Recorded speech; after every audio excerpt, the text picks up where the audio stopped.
Good afternoon, guys. Today we will start reading from the theft story.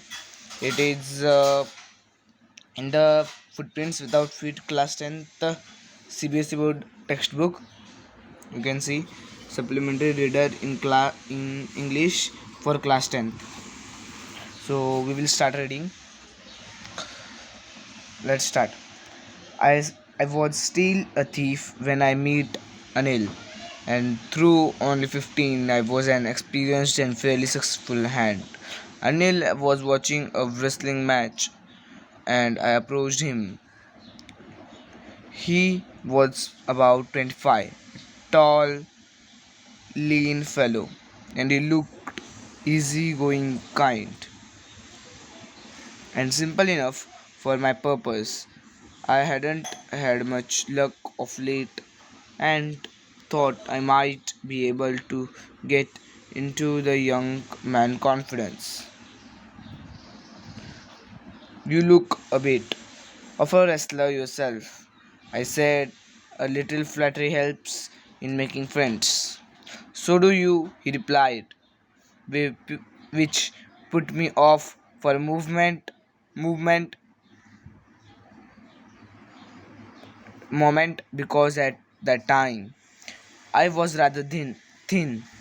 Well, I said modestly, I do wrestle a bit. What's your name? Hari Singh. I lied. I took a new name every month. That kept me ahead of police and my former employers. After this introduction, Anil talked about the well-oiled wrestlers who were grunting, lifting and throwing each other about. I did not have much to say. Anil walked away. I followed casually. Hello again, he said. I gave him my appealing smile. I want to work for you, I said, but I can't pay you. I thought that over a minute, perhaps I had misjudged my man. I asked, can you feed me? Can you cook? I can cook. I lied again. If you can cook, then maybe I can feed you. He took me to his room over the Jamuna sweet shop and told me I could sleep on the balcony. But the meal I cooked that night must have been terrible because Anil gave it to a stray dog and told me to be off. But I just hung around smiling in my most appealing way, and he could not help laughing.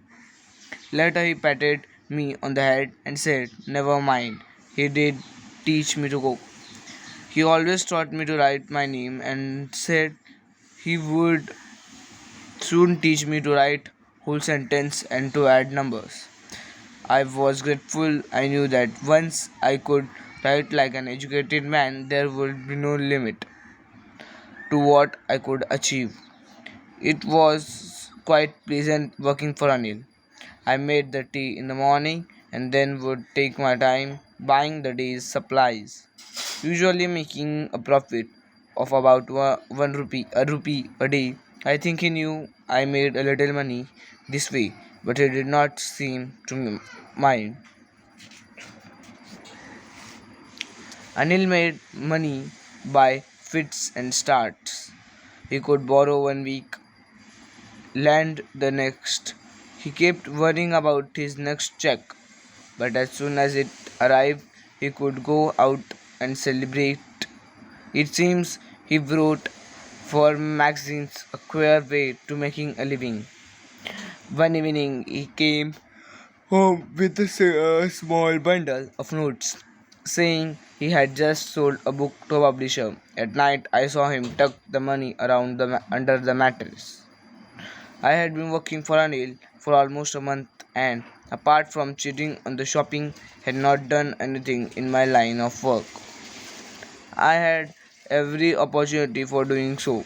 Anil had given me a key to the door, and I could come and go as I pleased. He was the most trusting person I had ever met, and that is why it was so difficult to rob him. It is easy to rob a greedy man because he can afford to be robbed. but it is difficult to rob a careless man. Sometimes he does not even notice he is been robbed, and that takes all the pleasure out of the work. Well, it's time I did some real work. I told myself I am out of practice, and if I don't take the money, he will only waste it on his friends. After all, he does not even pay me. Anil was asleep. A beam of moonlight stepped over the balcony and fell on the bed. I sat upon the floor, considering the situation. If I took the money, I could catch the 10:30 express at Lucknow. Slipping out of the blanket, I crept up to the bed. Anil was sleeping peacefully. His face was clear and unlined. Even I had more marks on my face, through mine were mostly scars.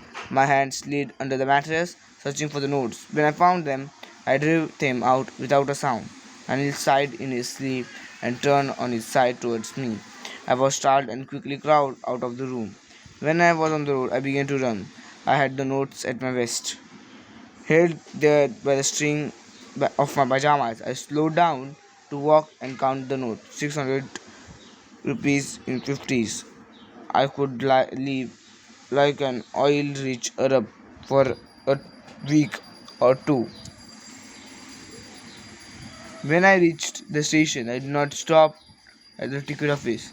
I had never bought a ticket in my life, but dashed straight at the platform. The Lucknow Express was just moving out. The train had still to pick up speed, and I should have been able to jump into one of the carriages. But I hesitated for some reason I can't explain, and I lost the chance to get away. When the train had gone, I found myself standing alone on the deserted platform. I had no idea where to spend the night. I had no friends, believing that friends were more trouble than help, and I did not want to make anyone curious by standing out or at one of the small hotels near the station. The only person I knew really well was the man I had robbed. Leaving the station, I walked slowly through the bazaar. In my short career as a thief, I had made a study of men's faces when they had lost their goods. The greedy man showed fear, the rich man showed anger, the poor man showed acceptance, but I knew that Anil's face, when discovered the theft, would show only a touch of sadness, not for the loss of money, but for the loss of trust. I found myself in the Maidan and sat down on a bench. The night was chilly. It was early November, and a little drizzle added to my discomfort. Soon it was raining quite heavily. My shirt and pajamas stuck to my skin, and a cold wind blew the rain across my face. I went back to the bazaar and sat down in the shelter of the clock tower. The clock showed midnight. I felt for the notes. They were damp from the rain. Anil's money in the morning, he could probably have given me 2 or 3 rupees to go to the cinema. But now I had it all. I could not cook his meal, run to the bazaar, or learn to write whole sentences anymore. I had forgotten about them in the accident of the thief.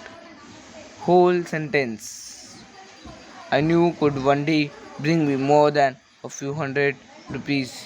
It was a simple matter to steal, and sometimes just as simple to be caught. But to be a really big man, a clever and respected man was something else. I should go back to Anil. I told myself, if only to learn to read and write. I hurried back to the room, feeling very nervous, for it's much easier to steal something than to return it undetected. I opened the door quietly, then stood in the doorway.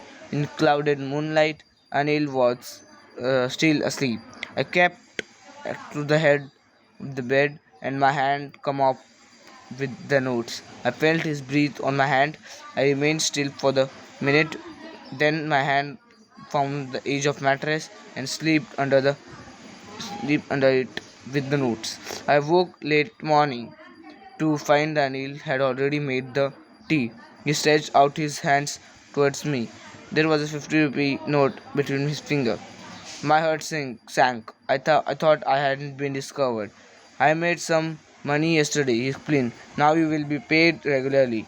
My spirit rose, but when I took the note, I saw it was still wet from the night's rain. Today we will start writing sentences, he said.